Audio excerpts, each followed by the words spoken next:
Hurry up, guys, we're going to be late to watch the next episode of TC Weekly.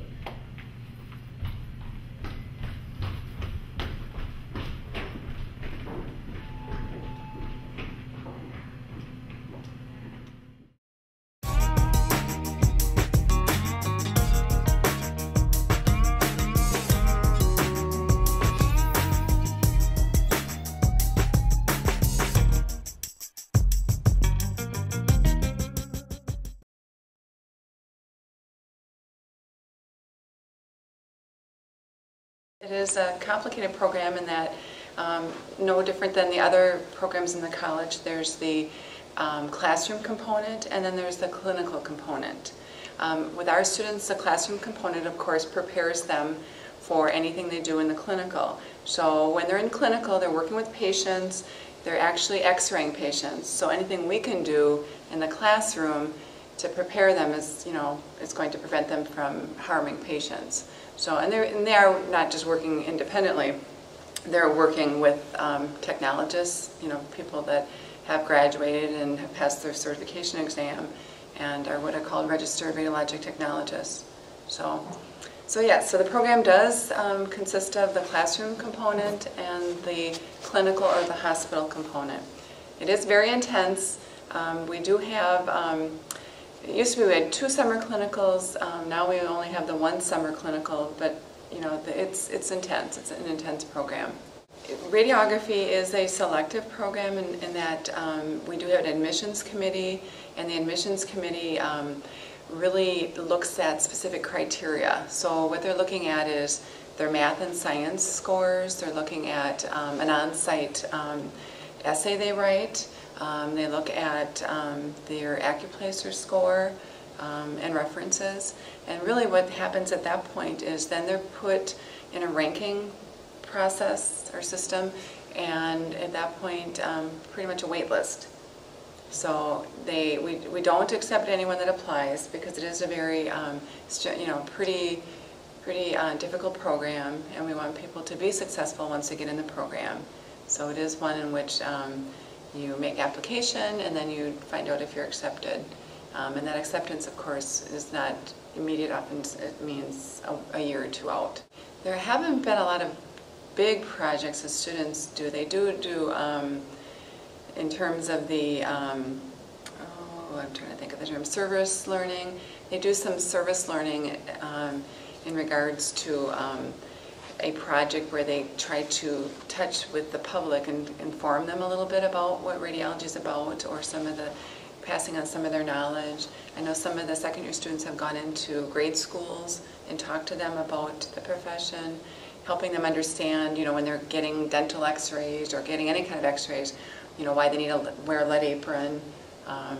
So again, not any big projects, just pretty much that service learning project, helping out and providing knowledge to the public.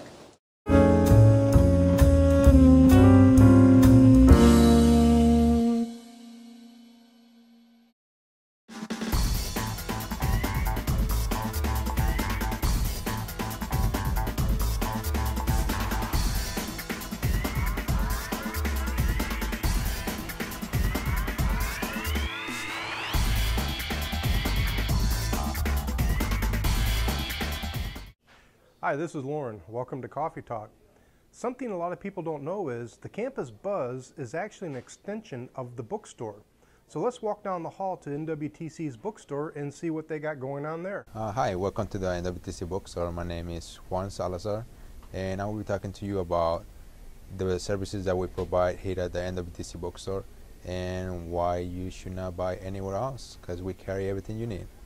I've been working at the NWTC bookstore for about 5 years, and what I like is being, the customer service, the first line of service to the bookstore. I like interacting with the customers. Also, I like my coworkers. They're great people. That's what I love more about the bookstore, especially customer service. Your NWTC bookstore provides the correct textbook when you need it, a large inventory of used textbooks, easy exchange or return, the lowest markup in the state, and convenient, excellent personal customer service. If you don't have the time to come to us, you can visit the NWTC bookstore website, which is at mybooks.nwtc.edu. We have a wide variety of stuff. So we have nursing supplies for all the nurses. We have drafting supplies. We also carry all your basic needs for your classroom, like notebooks, pens, tape, scissors. Also, we have greeting cards in case there's a special occasion and you're on the run and you're like, I can't go to the store, then we got your greeting cards here for you to take. We get reference books for any people who would like that extra study. We have clothing, we have backpacks, we got all your basic needs for the classroom, like pens, notebooks, paper, binders. If you're looking for something for movie night, we got your movies here. And we have quick studies. Sometimes when you're in classroom, you don't want to open the book for a quick reference. The quick study will help you. They change the apparel, almost every season. Like for spring, they bring like spring stuff. For winter, they bring winterish clothes. Also, when we run out, we usually don't carry the same item twice because we want to be updating our clothes and give it a new sense of style. And don't forget to stop at the campus bus, which is part of the bookstore. We have awesome coffee, so stop by in case you need a lift from your morning. Sometimes when you get up, you need a little caffeine in you, so stop and get the lift.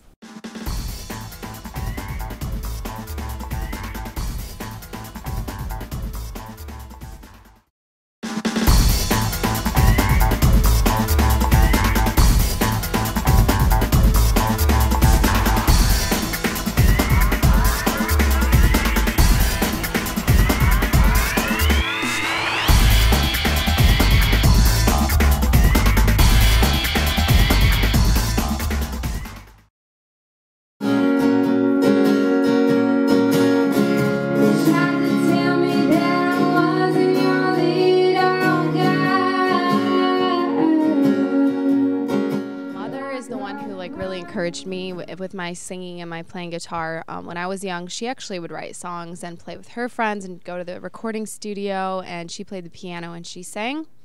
And so I kind of grew up with that, music in my house. And then I had a cousin who played guitar and sang, and he was like in a band, and he was like older than me, and I just thought it was really cool. And then for music-wise, when I was like 12, I went to this concert of this girl that I really liked. Her name was Jennifer Knapp. And she was playing like in this huge stadium. It was just her and a guitar, and I just thought it was really cool. And I've always loved to sing, but I guess those three people are probably pretty inspiring to me. Gualamina, gualamina, gualamina, yeah. Gualamina, gualamina, gualamina. My mom bought me a guitar when I was like 16, and I kind of would like play in my high school, like play around my friends in my art class, and I was just like strum my guitar in the hallways and stuff. And I kind of was doing that off and on. I wasn't very good, so it kind of discouraged me from like keeping at it, because I wasn't very good at it. So I kind of gave it up for a while, and then when I moved to Hawaii when I was 18, that's like a really inspiring place, and I really started like singing and writing and playing guitar, and kind of coming into my own with that. I actually joined a rap and hip hop group as like their hook singer. So I guess that's kind of what like got me on the road. So ever since then, I've been like in the studio and touring. I toured like all over China with them and all over the Hawaiian Islands. And ever since then, I've kind of just been keeping at the music. My favorite song is always the last song that I wrote, because it's like the one that I can relate to the most. And I play songs over and over on the road a lot, and in the studio, and I kind of just get used to them, and I try to tap back into the original emotion when I wrote this song, because I want to convey that to my audience members. But usually the one that doesn't really take any tapping into or any hard work is the latest song that I wrote, because that's like right where I am, like mentally, emotionally, and it's just easy to just, you know, sing it because it comes right out of like that deep place.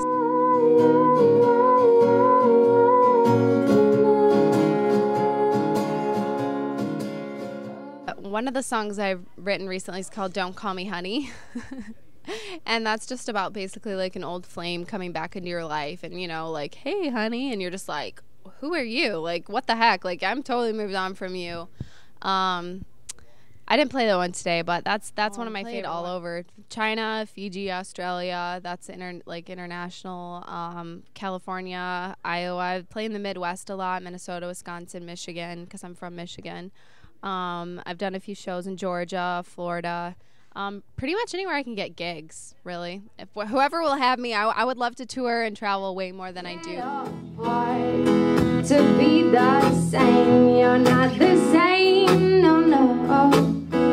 Why you blending in so? I guess I would have to say my more favorite gigs are the ones that are like in opera houses, because the acoustics are amazing and it's like just so effortless. So those are probably my favorite places to play. I've been singing pretty much my whole life, playing, recording, and like kind of touring for the past 6.5 years or so. So right after I graduated high school. Oh, I believe in a greater love. Recording, I'm working on like demos right now, demos for a record label. So I just signed like a production deal, and I've worked with really cool producers in the last few days, like people who've worked with like Justin Bieber and Leona Lewis, and like just really talented people. So hopefully we're trying to like expand my audience and get me on the radio and all that fun stuff. So silly, so crazy of me. The issues of the world today. Are they a hopeless endeavor or something we can remedy all by ourselves? A breath of fresh air and an eloquent. We continue to face an economic crisis that has left millions of our neighbors jobless. It is up to us to see beyond what meets the eye, to challenge these issues, and to defend what we believe in. This is something to fight for. Now, taking a look at the more general side of things, I consider elitism to be a term that limits those to their background, or even the way they look or conduct themselves in a certain situation. If you come from a certain background that is successful, you will be successful. But if you don't, well, it's on the downside for you, more or less. But is this necessarily true when it comes to the more business-oriented side of things? Is it necessarily a matter of where you come from, or is it what's inside your head, or how creative you are? We went to the site of NWTC to find out from the students what they think of this. First thing that come to mind when I hear elitism would be almost the practice of social Darwinism and the strong rising to the top and not being held back. Elitism, I think of it as cocky, you know, like people are a little too self-confident and they think too much of them being the best at certain things. As far as my opinion is concerned, elitism can be good in certain cases, but many times it happens that people start taking advantage of something, or this type of system can be fooled quite easily. I do consider myself somewhat of a social Darwinist, because I feel it helps any species as a whole to, you know, have the strong be strong, because if we allow too many of the weak or weak-minded to take over, well, that just never works out well. I would not consider myself elitist. However, I think it would be great to feel like that, because sort of like an empowering sort of means of, you know, doing what you need to do to accomplish your goal. Yeah, I mean, if you feel really confident in your past accomplishments, then you can probably feel like you'll do better in the future and from there on for the rest of your life. Would you consider yourself elitist?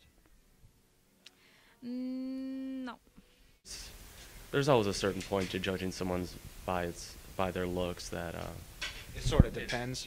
there's some things you can judge by a person's looks and get a kind of a quick overview of what their personality would probably be, but as for a defining factor, I don't feel looks are really inaccurate enough science. One state of mind in any situation is never a good thing, and I think of the human race as sort of a balance, and they're more than just two sides, though, because of the incredible diversity. Now, if we were to take away, if this is an example of just two sides, if we were to take away one, the other would just go out of control and skyrocket or drop, and then the balance of the world and opinions and everyone's state of well-being would just become chaotic.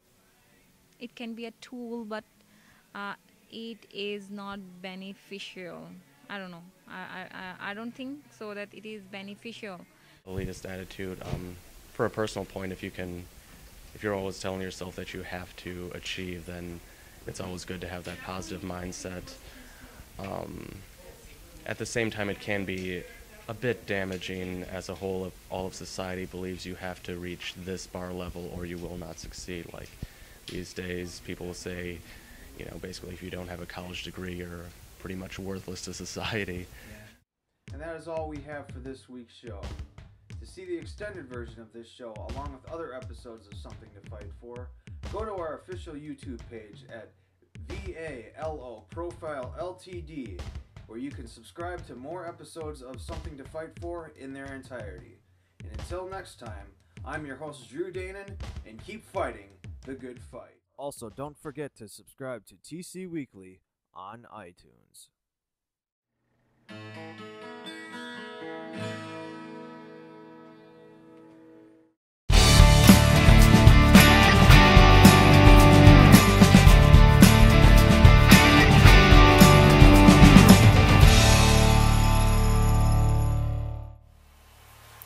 I am Janessa Shout, and I am the graphic design internship here at the Humane Society. I got here by answering an ad for the internship class at NWTC, and basically what I do is I design anything from brochures, posters, anything that they ask me to do, and I also have taken pictures at the pet walk and any of their events that they ask me to do. I am currently in the Marketing and Graphic Communications program at NWTC, as well as the 2 digital photography certificates. My dream job would be to hopefully own my own photography studio and also do some design work for people.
Tonight, I'll be dissecting another Miles Davis solo from the album Kind of Blue.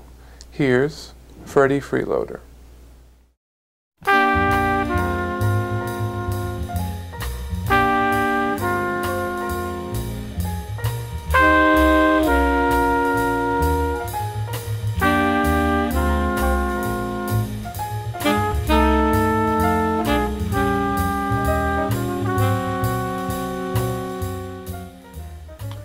One of the most notable things about this solo is how laid back his playing is.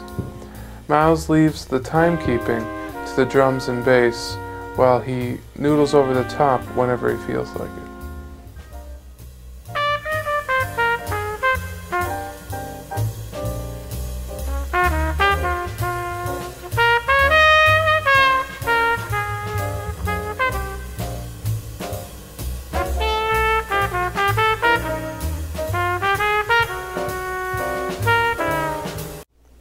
Another noteworthy part of his solo is how Miles outlines the chords.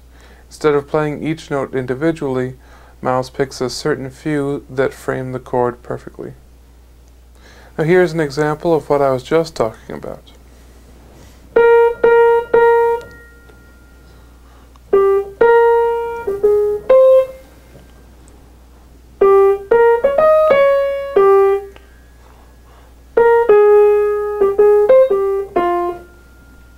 Now here's the original.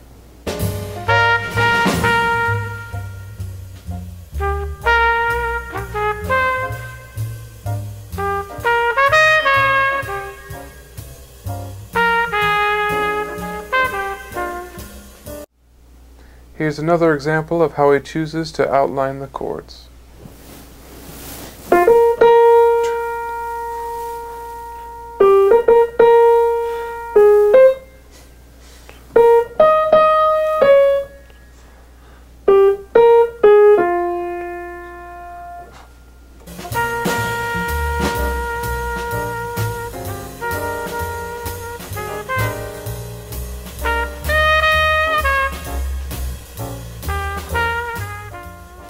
These and many other reasons are why Miles Davis is considered to be a master of improvisation.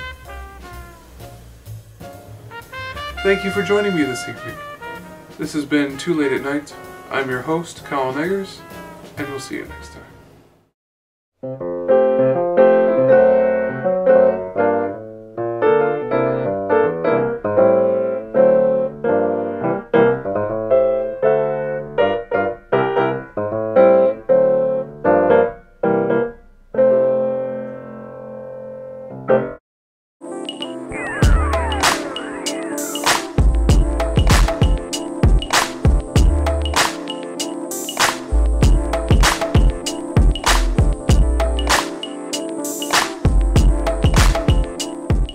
What it do, world? It's your boy Chronic Soldier, man. You know what I'm saying? Representing Loop Me ENT. The name of my company is Loop Me Entertainment. You know what I'm saying? Pretty much was started in 2001, and ever since then has been a force to be reckoned with.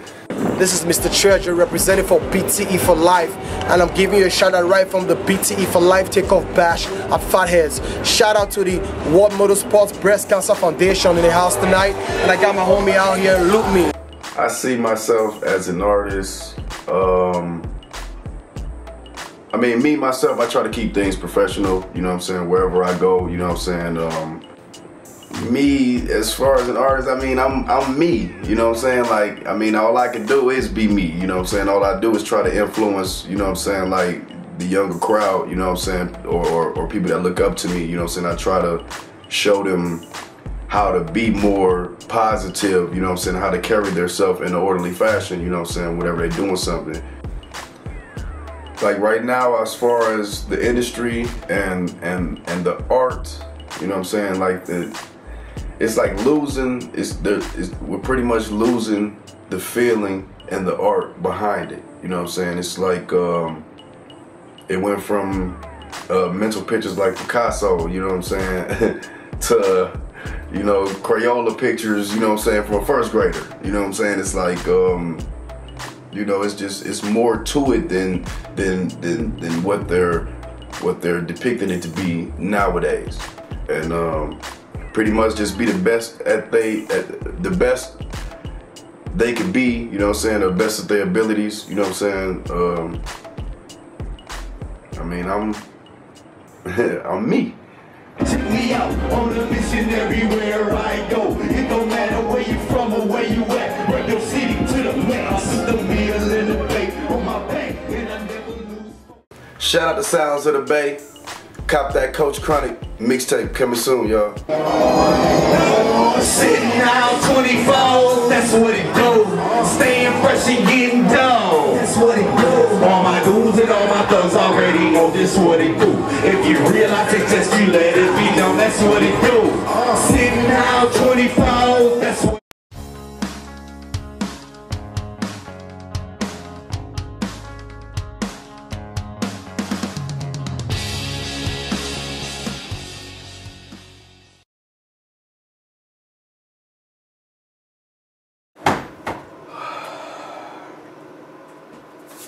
Hey man, how's it going?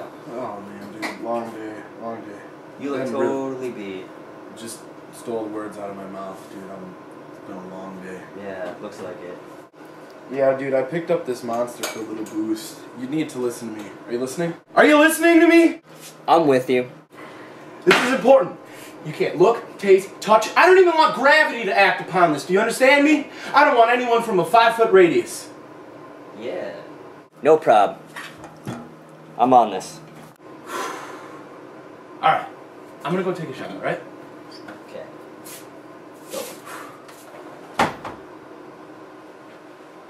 Hey, how's it going? Hey, it's going alright, man. Just waiting to start practice. You all set up already? Yes, I am. I was very professional. Yeah, I don't know whose monster this is, but I'm taking it. Actually, that's Brandon's. Oh, it's Brandon's? Yeah, he seemed pretty tired and worn out, hell-bent on the fact that he didn't want anyone to touch it or drink it, so I wouldn't. Alright, fair enough. What's up? Not much, man. Just waiting to start practice. Where's Brandon and Jay? Jay's setting up. Brandon's in the shower. He'll be with us in a minute. Oh man, I'm totally taking this. Absolutely not, man. Brandon said he'd kill you if you were to drink that, so Thanks no. for the heads up, man. Dude, I don't care about that. I just don't want to see Brandon commit the sin of murder. I don't think he'd do too well in prison.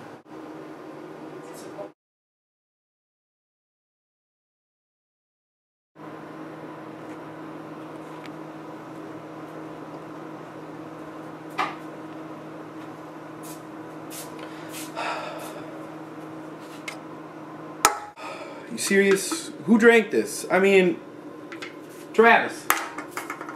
Travis. Dude, I told you to keep an eye on that. I mean, it's empty now. Dude, I totally was watching. I didn't leave my post for...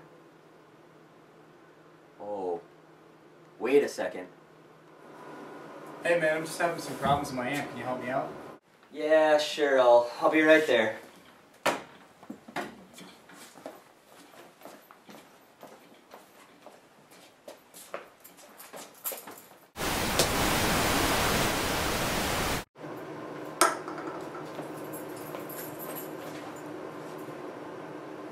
Yeah, it helps if you turn the amp on, man.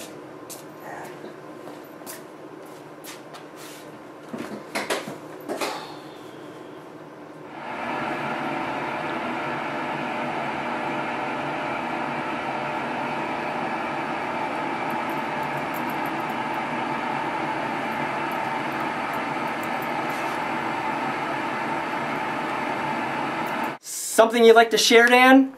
Dude, look at him. I could totally charge my car battery with him.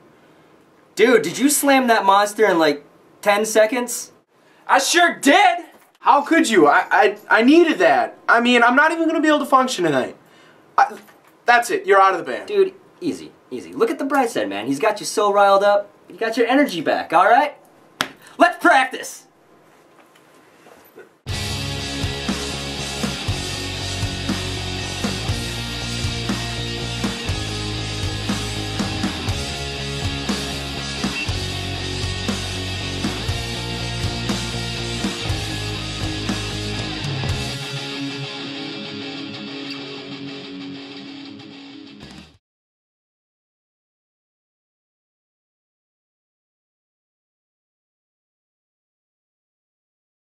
Hello everybody, and welcome to another episode of How to Get Abs with me, your host Tony.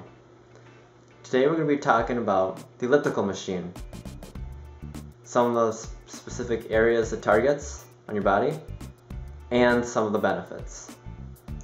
Now your first question is, What is an elliptical machine? An elliptical machine is a piece of cardio equipment that focuses on your upper and lower body. Not only that, but it causes less strain for your bones in your joints. Some of the specific area targets are your glutes, which are your butt muscles, the quadriceps, which is on the front side of your thighs, calves, which are on the back of the leg, your abs, and your obliques, which are on the left side of your abs and right. Some of the benefits are that it works the upper and lower body muscles. If you're time stressed out for working out, it only takes 30 minutes for a complete body workout on there. Not only that, but it's low impact, which I said earlier, it's less strain on your ankles, your joints. Finally, it burns calories. Today we've covered the elliptical machine, what specific body parts it targets, and some of the benefits. Next week, we will talk about proper nutrition again. Well, thank you very much for tuning in. I'll catch you later.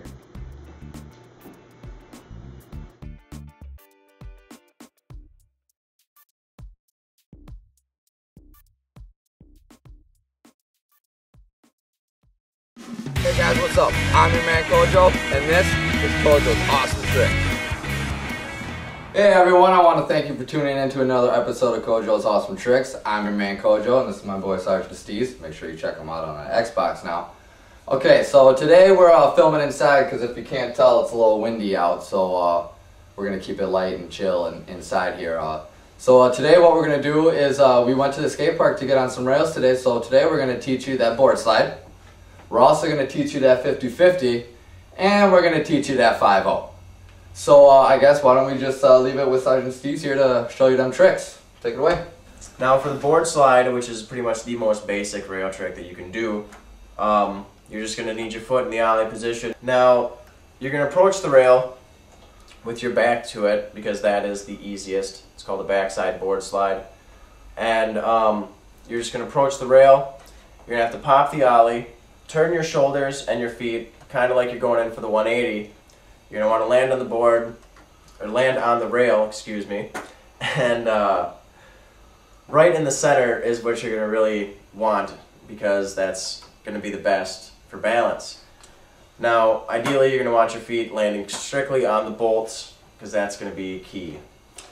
And you'll just slide across the rail. When you approach the end, just turn out with your shoulders and land straight and right away and nice and easy.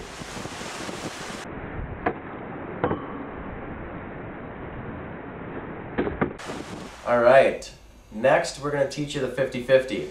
So what you're going to want, same ollie stance, you're going to want to approach the box with your toes towards the box.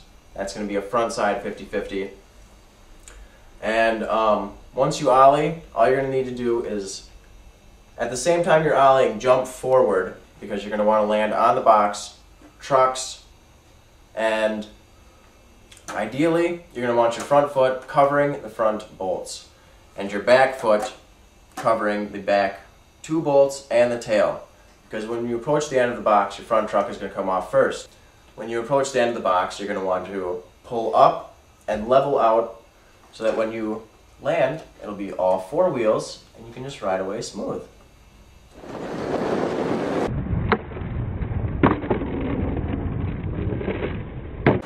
Now, next is going to be the 5-0. This is going to be the trickiest one, requires the most balance, but you're going to want to ollie up a little bit higher because you're going to have to put more pressure on the back to land with just your back truck on the box.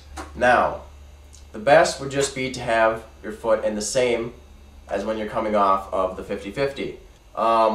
So when you're doing this, you're going to need to be back foot on the back two bolts and half on the board. And you're going to be also leaning forward but putting pressure on your back foot so you can slide out and drop off the box.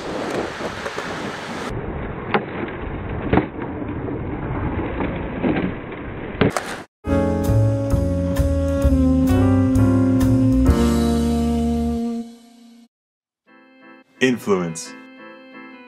The capacity to have an effect on the character, development, and/or behavior of someone or something.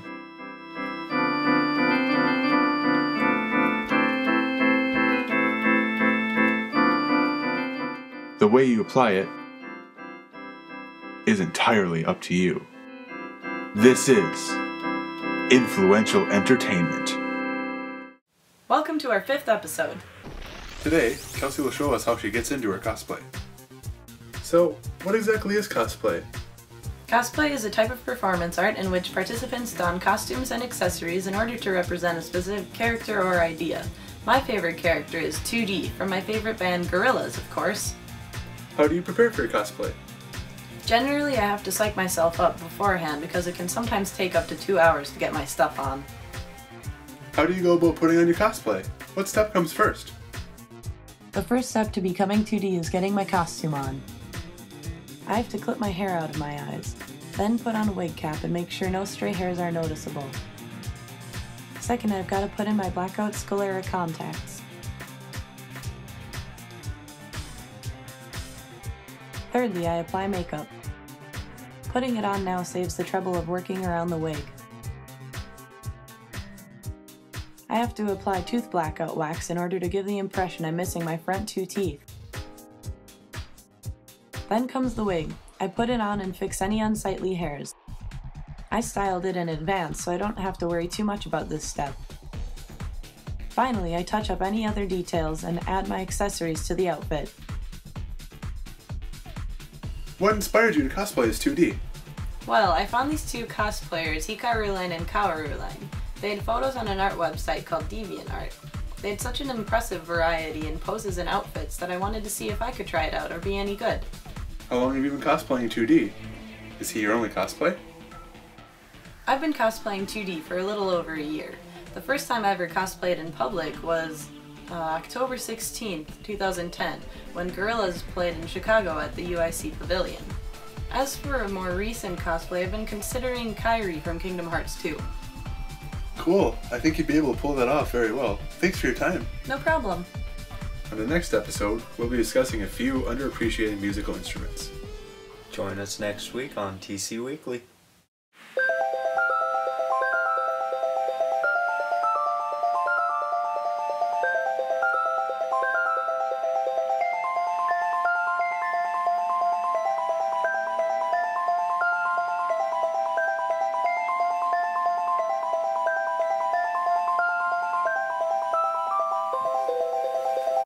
If you were to cosplay, who or what would you pick?